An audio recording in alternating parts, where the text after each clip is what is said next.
नमस्कार, स्वागत है आप सभी का एक बार फिर से आपके फेवरेट चैनल स्पोर्ट्स फैक्ट्रियल में। आपके साथ आपका भाई, आपका दोस्त लक्ष्य शर्मा जुड़ चुका है।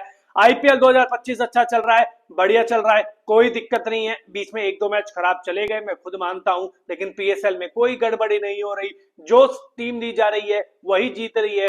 फैंटेसी में भी कोई दिक्कत नहीं है, लेकिन अब पिछली गलतियों से सबक लेके अब उम्मीद करेंगे कि जो 10 में से एक दो मैच फेल हुए हैं वो भी ना हो, और पूरी तैयारी के साथ अब आप लोगों को जिताने की कोशिश होगी, लॉस कवर करवाने की कोशिश होगी। लेकिन वो होगी कैसे? अगर आप हमारा टेलीग्राम चैनल ज्वाइन करेंगे, आप हमारा व्हाट्सएप ग्रुप ज्वाइन करेंगे, दोनों के लिंक हमने डिस्क्रिप्शन में दे रखे हैं, फटाफट से कर लीजिए ज्वाइन और हमारे साथ जुड़ जाइए। इस वीडियो को भी लाइक कर दीजिए, चैनल को सब्सक्राइब कर दीजिए, क्योंकि 24 अप्रैल को जो मुकाबला खेला जाएगा वो बड़ा मुकाबला खेला जाएगा। क्योंकि एक साइड होंगे राजस्थान रॉयल्स तो दूसरी साइड होंगे रॉयल चैलेंजर बेंगलोर, जो लगातार शानदार प्रदर्शन कर रहे हैं और पिछले मैच में पंजाब को उसी के घर में हरा के आए थे। हालांकि इस सीजन में इन दोनों टीमों के बीच में भिड़ंत हो चुकी है और वो मैच भी आरसीबी ने ही जीता था। तो क्या होगी इस मैच के लिए दोनों टीमों की पॉसिबल प्लेइंग 11, पिच रिपोर्ट क्या कहती है, हेड टू हेड रिकॉर्ड क्या कहते हैं, सब कुछ आपको बताएंगे। लेकिन उससे पहले आपको बता दूं कि ये मैच हो रहा है बेंगलुरु के घर चिन्नास्वामी स्टेडियम में। ठीक है भाई, तो सबसे पहले बातचीत हम कर लेते हैं दोनों टीमों के बीच में एक बार हेड टू हेड रिकॉर्ड के बारे में, क्योंकि पॉसिबल प्लेइंग 11 के बारे में बातचीत करेंगे, क्योंकि उसमें एक बहुत बड़ा अपडेट आपके सामने मैं लेके आया हूं। तो जो दोनों टीमों के बीच में अगर हेड टू हेड रिकॉर्ड के बारे में बातचीत करें तो इन दोनों टीमों के बीच में देखिए कुल मैच हुए हैं 30, जिसमें से 16 मैच आरसीबी जीती है और 14 मैच आरआर जीतने में कामयाब रही है। यानी कि आरसीबी थोड़ी सी आगे है, किससे? राजस्थान रॉयल्स से। अब इन दोनों टीमों के बीच में बेंगलुरु में भी मुकाबला हुआ है, तो बेंगलुरु में आंकड़े क्या कहते हैं जब जब ये दोनों टीमें भिड़ी है? तो इन दोनों टीमों के बीच में एम चिन्नास्वामी बेंगलुरु में 10 मैच हुए हैं, जिसमें से 4 मैच जीते हैं आरसीबी ने, 3 मैच जीते हैं राजस्थान रॉयल्स ने, और 3 मैचों का नतीजा नहीं निकल पाया है। यानी कि नतीजे नहीं निकल रहे यहाँ पे इन दोनों टीमों के बीच में। तो ये रिकॉर्ड भी हो गया। अब एम चिन्नास्वामी बेंगलुरु किसका होम ग्राउंड है? अब आप कहेंगे आरसीबी का है, तो चलिए आरसीबी का एम चिन्नास्वामी में आंकड़ा क्या कहता है, रिकॉर्ड क्या कहता है, अपने घर पे कैसा खेलती है, तो ये भी देख लेते हैं। तो अगर आरसीबी इन बेंगलुरु बात करें तो 96 मैच यहाँ पे खेले गए हैं, जिसमें से 44 मैच जीते हैं बेंगलुरु ने, 96 से 44 जीते हैं और 46 हारे हैं। 44 46 नहीं यार, ये तो बहुत खराब रिकॉर्ड हो गया, क्योंकि ज्यादा हारे हैं और कम मैच जीते हैं, तो ये थोड़ी सी आपको सोचने वाली बात होगी। अब दोनों टीमों के बीच पॉसिबल प्लेइंग 11 बारे में बातचीत कर लेते हैं। तो राजस्थान रॉयल्स को बड़ा झटका लग चुका है और संजू सैमसन इस मैच में भी नहीं खेलेंगे, इस बात की पुष्टि हो चुकी है। तो राजस्थान रॉयल्स की साइड से आपको ओपन करते हुए नजर आएंगे यशस्वी जायसवाल, जो ठीक ठाक सी फॉर्म में लग रहे हैं। पिछले बार जब आरसीबी से भिड़े थे तो अर्धशतक भी लगाया था। और वैभव सूर्यवंशी 14 साल का बच्चा, जिसने बहुत इंप्रूवमेंट या बहुत वो कहते हैं ना झलक दिखाई अपने काबिलियत की एलएसजी के खिलाफ। इसके बाद नीतीश राणा का बल्ला निरंतरता के साथ नहीं बोल रहा, 2 अर्धशतक लगाए हैं लेकिन प्रदर्शन में निरंतरता नहीं है। ध्रुव जुरेल का प्रदर्शन बिल्कुल खराब रहा है, मैं सही बता रहा हूं, और 2 जो मैच जीत सकते थे वो इनकी वजह से हार ली है राजस्थान रॉयल्स की टीम। कप्तान इस टीम में रेयान पराग होंगे और ये 30-35 रन की पारी खेल रहे हैं, लेकिन अब इनको बड़ी पारी खेलनी पड़ेगी। सिमरन हेटमायर अकेले एक ऐसा प्लेयर लग रहा है जो जीतने की कोशिश कर रहा है, बाकियों का तो बॉडी लैंग्वेज समझ में आ ही नहीं रहा। वनिंदु हसरंगा ठीक ठाक से गेंदबाजी कर रहे हैं, निरंतरता इनकी गेंदबाजी में भी नहीं है। जोफ्रा आर्चर अच्छी गेंदबाजी कर रहे हैं, लेकिन इनको साथ तुषार देशपांडे और संदीप शर्मा का नहीं मिल पा रहा है। और महेश तीक्ष्णा पिछले मैच में इन्होंने अच्छी वापसी करी और बहुत लंबे वक्त बाद या बहुत मैचेस बाद इन्होंने अपनी लय दिखाई है।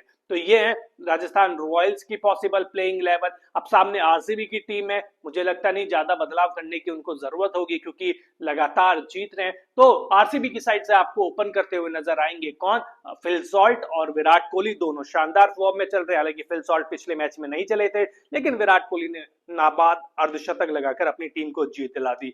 देवदत्त पडिक्कल ने भी बहुत शानदार पारी खेली पंजाब के खिलाफ और एक तिरकी पिच पर अच्छा अर्धशतक लगाया। रजत पाटीदार की फॉर्म भी अच्छी चल रही है। जितेश शर्मा जितने मौके मिल रहे हैं उतना ठीक ठीक सा प्रदर्शन कर रहे हैं। टिम डेविड की तो बात ही क्या करना, जब भी मौका मिल रहा है फिनिश करने का फिनिश कर रहे हैं।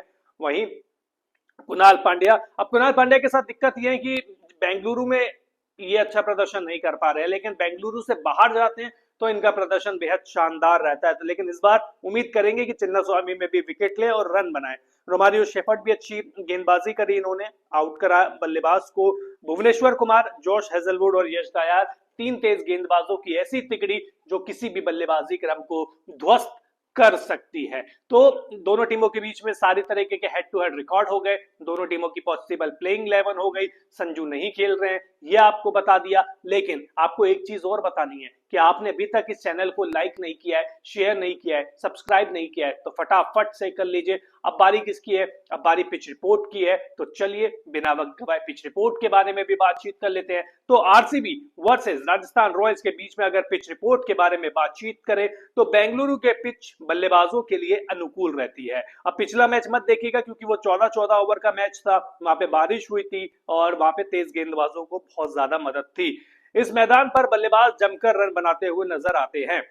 आईपीएल के मौजूदा सीजन में भी कुछ ऐसा ही देखने को मिला है और इस बार भी कुछ ऐसी ही संभावना है। इस मैच में भी शुरुआत में इस मैदान पे तेज गेंदबाजों को मदद मिल सकती है, लेकिन बाद में बॉलर्स को यहाँ पर विकेट लेने के लिए संघर्ष करना पड़ सकता है। इस मैदान पर टॉस जीतने वाली टीम पहले फील्डिंग का फैसला करती है क्योंकि यहाँ लक्ष्य का पीछा करना आसान रहता है। जी हाँ, यहाँ पर 60% मैचेस जो टीम जीती है वो चेजिंग टीम जीती है, यानी पे यहाँ पर चेज होता है और बड़े बड़े स्कोर भी चेज होते हैं यहाँ पर। तो यहाँ पर अगर आपको दाव खेलना है तो ज्यादा चांसेस है कि बाद में बल्लेबाजी करने वाली टीम जीतेगी। तो पिच रिपोर्ट भी हो गई। अब क्या चाहिए? फैंटेसी टीम चाहिए, लेकिन ये फैंटेसी टीम अच्छी टीम है, फाइनल टीम नहीं है, बैलेंस टीम है। फाइनल टीम आपको कहां मिलेगी? आपको टॉस के बाद मिलेगी, टेलीग्राम पे मिलेगी, व्हाट्सएप ग्रुप पे मिलेगी। इसलिए टेलीग्राम और व्हाट्सएप आप फटाफट से ज्वाइन कर लीजिए। तो चलिए आरसीबी वर्सेस आरआर के बीच में अगर बातचीत करें फैंटेसी प्रेडिक्शन की तो विकेट कीपर में मैंने सिर्फ फिल सॉल्ट को लिया है, ना तो मैंने जितेश शर्मा को लिया है और ना ही मैंने ध्रुव जुरैल को लिया है। बल्लेबाजों में मैंने विराट कोहली को लिया है, रजत पाटीदार को लिया है, यशस्वी जायसवाल को लिया है, रेयान पराग को लिया है और नीतीश राणा को लिया है। वैभव सूर्यवंशी मेरी टीम में नहीं है। मुझे लगता है कि जोश हेजलवुड, यश दयाल, भुवनेश्वर कुमार शायद उनका शिकार जल्दी कर लेंगे।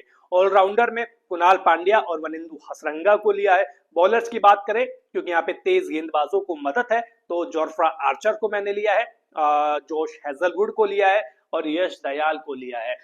भुवी को इसलिए नहीं लिया है क्योंकि वो रन नहीं दे रहे, नो डाउट वो रन नहीं दे रहे, गेंदबाजी भी अच्छी कर रहे हैं, लेकिन जो विकेट का कॉलम है वो उनका बहुत कम है, वो खाली सही आप समझिए। तो इसलिए विकेट टेकर यश दयाल और जोश हेजलवुड ही है।